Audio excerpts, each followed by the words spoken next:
Dios les bendiga a todos. Soy el pastor Ángel Vázquez y hoy es 12 de julio del año 2020. Tal vez usted ha escuchado la enseñanza de Jesús, la parábola de la vid, donde el Señor se compara como la vid verdadera. Y en algunas ocasiones este pasaje se ha tomado como que ese fruto que produce la vid son almas. Pero realmente el fruto no son almas, sino es perfeccionamiento. El fruto de la perfección. Hay algunos pasajes que se toman, que cuando nosotros escuchamos la palabra fruto, o el predicador habla de fruto, está hablando de evangelizar. Y en realidad el Señor está hablando más que de evangelizar, en el perfeccionamiento del creyente. Vamos a ir al capítulo 15 del libro del Evangelio según San Juan. Y como decían en el tiempo antiguo, que no, pues se ha perdido esto, ¿verdad? El Santo Evangelio de nuestro Señor Jesucristo según San Juan, según el evangelista. En el verso 1 dice: yo soy la vid verdadera y mi Padre es el labrador. Todo pámpano que en mí no lleva fruto, le quitará. Y todo aquel que lleva fruto, lo limpiará para que lleve más fruto. Vosotros estáis limpios por la palabra que os he hablado.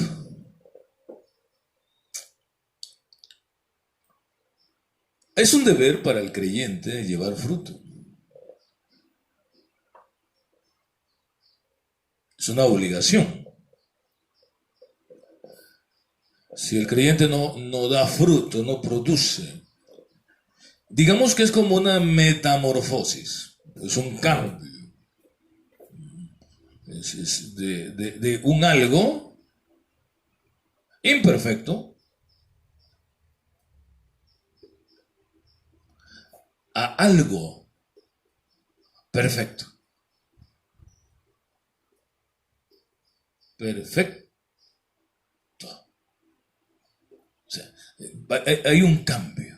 Tiene que haber un cambio. Y en 2000 años la iglesia no ha cambiado gran cosa. De hecho, ha perdido poder, santidad y muchas virtudes y cosas que en un principio tenía. Y eso es un problema porque trae consecuencias. El llevar fruto trae una consecuencia y el no llevar fruto trae también consecuencias. Aquí dice que todo pámpano que en mí no lleva fruto lo quitará. Y todo aquel que lleva fruto lo limpiará para que lleve más fruto. En el verso 4 dice: permaneced en mí y yo en vosotros, como el pámpano no puede llevar fruto en sí mismo si no permanece en la vid, así tampoco vosotros si no permanecéis en mí. ¿Qué será permanecer en Dios? O en Cristo. ¿Qué será permanecer en Cristo?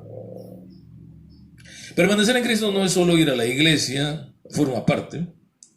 No es solamente orar o cooperar. Es obedecer. Obedecer los mandamientos de Dios. Hay algo que el creyente debe de tener como una constante en su vida. Dios o Cristo, el Espíritu Santo, está en su vida. Y hay cosas que nosotros no sabemos que son buenas o que son malas, pero el Espíritu Santo que mora en nosotros sí lo sabe. Y como ese Espíritu Santo mora en nosotros, no mora en nosotros solamente por ser niños bonitos. Mora en nosotros porque tiene un propósito. Y ese propósito es llevarnos a la perfección. Es un trabajo que está haciendo en el creyente. Es una revolución interna. Y por eso el Señor dice que si no permanecemos en Él, dice, permaneced en mí y yo en vosotros, como el pámpano no puede llevar fruto por sí mismo, si no permanece en la vid. Así tampoco vosotros, si no permanecéis en mí. Nosotros podemos, de inconscientes o conscientemente, estar fuera de la voluntad de Dios. Aunque el Espíritu Santo está en nosotros, recuerde que tenemos libre albedrío. O sea, puedo decidir. Y no se olvide que no solamente está el Espíritu Santo dentro de nosotros, también está la naturaleza de pecado. Un espíritu que habla a ti, habla a la mente de la persona para hacer lo incorrecto, es lo que la Biblia llama la carne. Y la lucha de la carne con el espíritu. Y estos dos dice que se oponen entre sí para que no hagáis lo que realmente uno quiere. Aquí el Señor nos está diciendo que debemos de permanecer en Él para poder llevar fruto, o sea, para que Él pueda cumplir su propósito en nosotros. Y la única forma de permanecer en Él es obedeciéndole a Él. Los pensamientos de Dios, la palabra de Dios está en nuestras vidas, está escrita en nuestros corazones.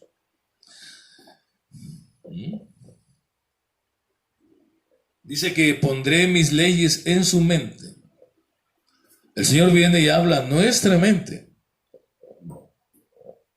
Y cuando nosotros las llevamos a la práctica, entonces Él las escribe en nuestro corazón. Primero el Señor viene a nuestra mente a decirnos lo que debemos hacer y lo que no debemos hacer. Hay personas que son recién convertidas y de pronto hacen algo incorrecto, pero ellos no saben que es incorrecto porque están acostumbrados a hacer cosas incorrectas. Y de pronto se dan cuenta que aquello que acaban de hacer los hace sentir mal. Y al hacerlo sentir mal, entonces le piden perdón al Señor por haber hecho eso. Y no saben por qué razón se sintieron mal si están acostumbrados, si siempre lo hacían. Bueno, lo que pasa es que ellos no saben que eso es malo. Pero el Espíritu Santo sí sabe que eso es malo. Y eso es lo que el creyente debe de entender, que nuestros hábitos, algunas cosas nosotros sabemos que son malas. Lo que todo el mundo sabe que es malo. Hay un nivel de maldad. Un nivel de maldad. Un creyente, un mundano, o pecador, y un recién convertido.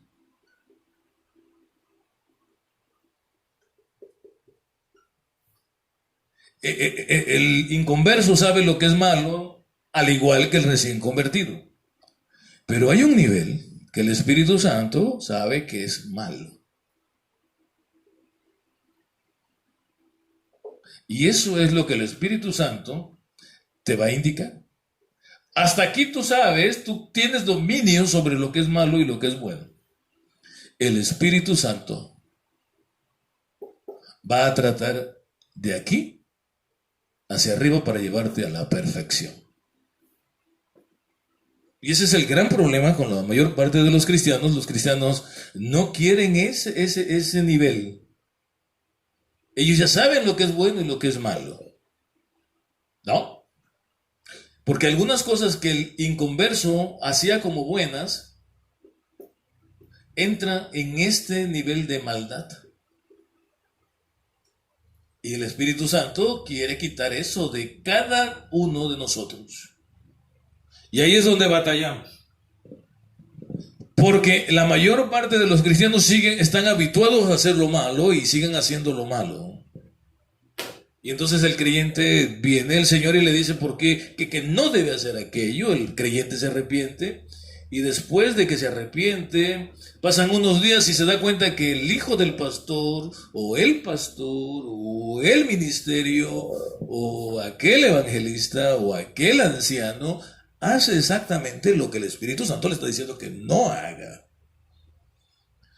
Y empieza una lucha espiritual en su mente. Y dice, si aquel lo hizo, ¿por qué yo no puedo hacerlo? Y empieza la justificante, ya que la naturaleza del creyente, la naturaleza pecaminosa que está en la vida del creyente, lo va a tratar de seducir a hacer cosas incorrectas, todo aquello que es contrario a la voluntad del Espíritu de Dios.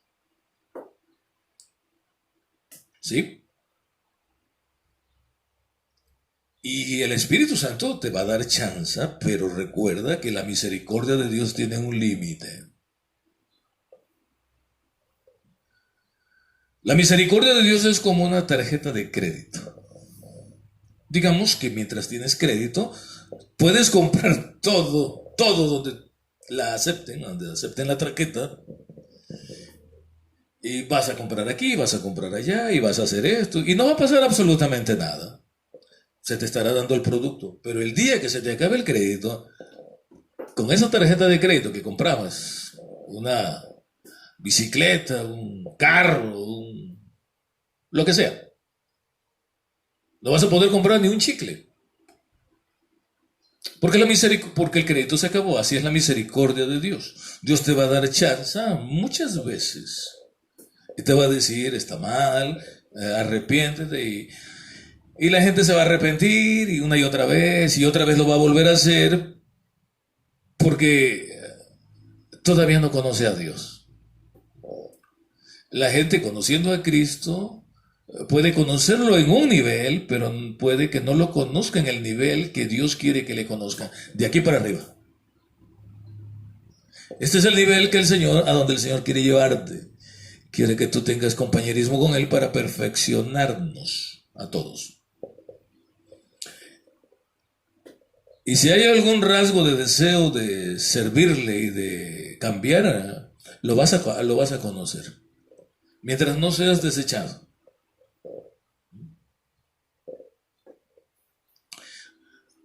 Así que el Señor le dice, permaneced en mí.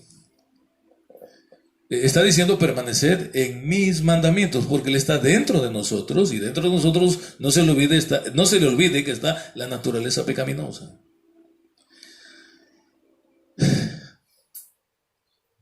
Algunas personas, al no entender la magnitud del problema de lo que significa el pecado, ni saber cómo lo califica Dios, les es muy fácil tener pensamientos malos, pensamientos criminales, pensamientos sexuales, pensamientos de toda naturaleza, incorrecta. Hay gente hay personas o creyentes que piensan que como nada más lo están pensando no es malo. No, mi hermano. En la mente es donde se produce el pecado. En la mente. Y después de que el pecado es concebido, o sea, lo llevas a la práctica, produce muerte. Eso lo dice Santiago en su capítulo 1. Fíjense lo que dice. En el verso 13. Cuando alguno es tentado, no diga que es tentado de parte de Dios. Porque Dios no puede ser tentado por el mal, ni Él tienta a nadie. Sino que cada uno es tentado cuando de su propia concupiscencia es atraído y seducido. Esta concupiscencia es la naturaleza pecaminosa que nosotros tenemos, todo creyente, todo ser humano, en nuestra carne. Es un ser vivo, real. Este fue heredado allá por Adán y Eva. Cuando ellos pecaron, esa naturaleza de pecado entró en sus vidas. La naturaleza de pecado es algo vivo, real, que obedece a Satanás. Es contraria a Dios. Ella trabaja en la mente. Dios también trabaja en la mente. Por eso dice, y pondré mis leyes en sus mentes. Pondré mis leyes en sus mentes. El Señor da cuenta que la mente, vamos a aquí poner la mente, es como un crisol, es algo, la naturaleza pecaminosa trabaja en nuestra mente y el Señor también trabaja en nuestra mente. Y aquí estamos nosotros. ¿Para dónde me voy? ¿Para acá o para acá? Parece un escarabajo. Bueno, sí. Aquí, dice Santiago, sino que cada uno es tentado cuando de su propia concupiscencia es atraído ese abajo. Entonces la concupiscencia, después que ha concebido, da a luz el pecado. O sea, cuando ya la persona, el pensamiento viene, da cuenta que primero llega aquí, a nuestra mente, pero llega y se posiciona aquí, en la puerta. Y digamos que aquí está una puerta en nuestra mente, y la naturaleza pecaminosa reacciona y nos quiere seducir, y ella llega aquí, llega a la mente. Cuando nosotros abrimos la puerta y le permitimos entrar, se produce el pecado. O sea, cuando empezamos a disfrutar un mal pensamiento, cualquiera que éste sea. Como dije antes, muchos cristianos dicen, es en mi mente, nomás estoy pensando que hago esto con fulanito, sutanito, menganito, menganita, lo que sea, o en mi mente. No, nada más es en mi mente, aquí en mi mente. No le hago mal a nadie. Bueno, ya ha pecado. Cuando usted le permite, cuando usted abraza el pensamiento, usted ya ha pecado. Y cuando usted lo lleva a la práctica, entonces cuando produce muerte, la paga del pecado o el resultado de pecar es la muerte. Entonces, dice, la concupiscencia, después que ha concebido, da a luz pecado. Y el pecado, siendo consumado, da a luz muerte. Yo sé que la mayor parte de las personas cometen errores porque no conocen lo que dice la Biblia. Tienen ilusiones, fantasías en sus mentes. Pero eso es la fe. La fe, dice que la fe es pues la fe, la certeza de las cosas que se esperan, la demostración de las cosas que no se ven. La fe primero tienes que concebirla y la crees. La crees. Y eso es lo que sucede con el pecado. Cuando tú lo crees, lo abrazas, ya es una realidad. Es igual que la fe. La maquinas. Maquinas un mal pensamiento. La fe es algo que no está, pero que también crees. Es idénticamente, la fe es semejante en su lado opuesto a la concupiscencia, al pecado. Tienes que creerlo, tienes que permitirle la entrada. Un mal pensamiento tú lo puedes regresar antes de anidarlo. Y aquí tomo para dar un consejo en cuanto a algunas personas que les llegan malos pensamientos, algunos pensamientos blasfemos, y sufren, porque llegan pensamientos contrarios a Dios, maldicen a Dios siendo cristianos, pueden llegar a maldecir a Dios, o al Espíritu Santo. Y algunos se sienten que están muriendo, están en condenación. Deben de entender que eso lo hace la naturaleza pecaminosa. La naturaleza pecaminosa viene y te pone un pensamiento y tú lo rechazas, le dices, vete. Tú le dices, vete. Y tú le pides perdón a Dios en ese instante porque no lo quieres. El pensamiento blasfemo, voy a poner aquí blasfemo, llámese como se llama, llega, porque lo trae la naturaleza pecaminosa. La naturaleza pecaminosa no le importa nada, ella es pura maldad, así que ella va a querer que poner un pensamiento aquí, que tú anides un pensamiento. un pensamiento blasfemo contra Dios. Ella va a querer que tú te sientas mal, que tú te sientas condenado. Entonces ella va a poner un pensamiento blasfemo en tu mente. Y tú vas a estar rechazándolo constantemente. Y le vas a decir, vete, yo no quiero. Señor, rechazo esto. Y mientras tú lo estés rechazando, no hay nada. Esa es tu pelea, es una lucha. Eso es cuando tú lo abrazas. Sí, Dios es malo por esto y por lo otro. Sí, y tú lo abrazas y lo crees y lo vives. Ya ese es pecado. Y luego piensas mal del otro y piensas mal, así, piensas más y más mal, porque ya lo abrazaste. Pero mientras un pensamiento blasfemo llegue a tu mente, no importa lo que sea, y es muy importante que tú lo entiendas, porque Satanás es lo que está trabajando de esa manera. Si llega un pensamiento blasfemo, no importa contra quién sea, blasfemo, ya sea contra el Espíritu Santo, por decirlo así, porque es lo que tenemos muy condenado en la Biblia. Él va a llegar primero aquí. Lo va a llevar, no lo llevas tú, lo lleva la naturaleza pecaminosa. Tú cierra la puerta, no le des entrada y reprende ese pensamiento en el nombre de Jesús, porque no hay nada. Tú no lo abrazas. No es tuyo. Es algo que quieren que sea tuyo. Y luego tú vas a la iglesia, o ahí mismo viene un recuerdo de la misma naturaleza pecaminosa que te viene a decir, que te viene y te dice, ya blasfemaste contra el Espíritu Santo, ya no tienes perdón. Y tú le dices, no es cierto, no es cierto, Dios, yo te amo. Y Dios dice, yo sé que tú me amas. Es el enemigo el que ha puesto eso ahí, no eres tú, porque yo sé que tú me amas.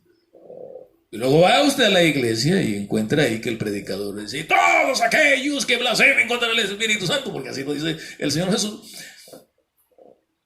son reos de condenación. Y usted está, ay Dios mío, y usted está triste.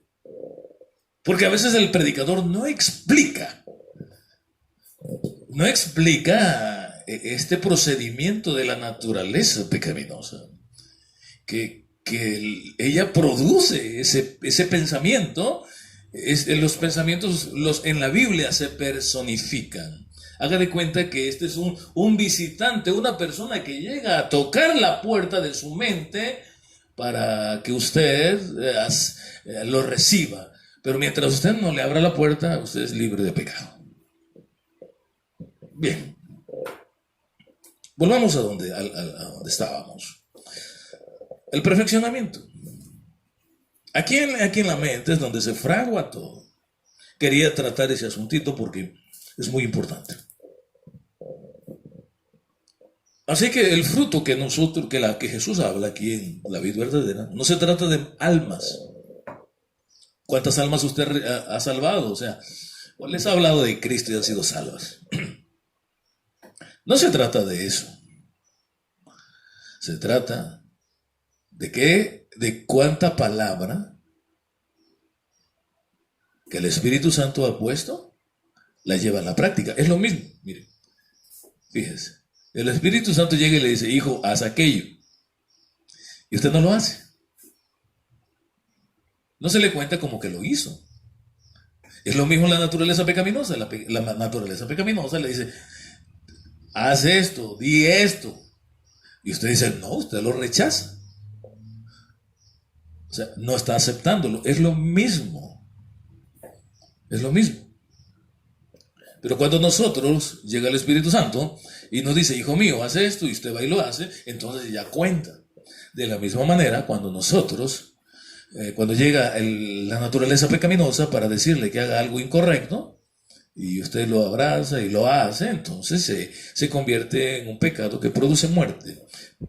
Pero usted puede rechazar cualquier pensamiento, ya sea malo o bueno. Aquí hay una puerta, el Espíritu Santo va a llegar aquí y la naturaleza pecaminosa va a llegar aquí.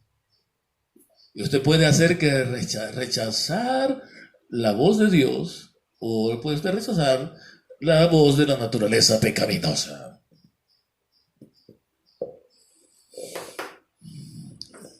La vid verdadera, el Señor se presenta como la vid verdadera y presenta los pámpanos a nosotros para llevarnos al perfeccionamiento. Él quiere que usted y yo seamos perfectos. Esa es la idea del Evangelio. En el verso 6, bueno, desde el 5, yo soy la vid verdadera, yo soy la vid, vosotros los pámpanos, el que permanece en mí y yo en él, este lleva mucho fruto. Nuevamente vuelve a hablar el Señor del fruto. No está hablando de almas que usted les ha hablado de Cristo. Porque separados de mí nada podéis hacer. El que en mí no permanece será echado fuera como pámpano y se secará, y los recogen y los echan en el fuego y arden. Si permanecéis en mí y mis palabras permanecen en vosotros, pedid todo lo que queráis y os será hecho. A veces de todo el capítulo lo único que nos aprendemos es que si permanecéis en mí y mis palabras permanecen en vosotros, eso como que lo tomamos como algo secundario.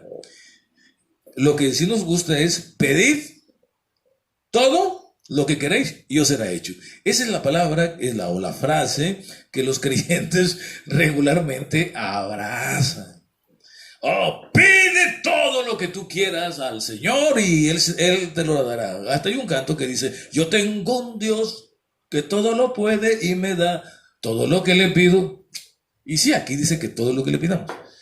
Pero primero tenemos que permanecer en su palabra. Y permanecer en su palabra es hacer su voluntad. Y ninguna persona que hace la voluntad de Dios va a pedir tonterías y media. Han llegado gente que, pastor, ore para que ganen los Tigres. Pastor, ore para que ganen los Rayados. Esas son estupideces. Por no decir otra cosa, que no voy a decirla. Esas personas no les ha amanecido, no saben dónde están. Es un Moisés antes de oír la voz de Dios. Quita el calzado de tu pie porque el lugar que pisas es santo. Ellos no saben qué es eso. No saben, quieren que le pidamos a Dios que oremos para que un ídolo sea glorificado. Dios les bendiga a todos, hermanos.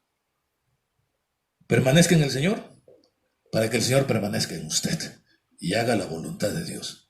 Que Dios le bendiga.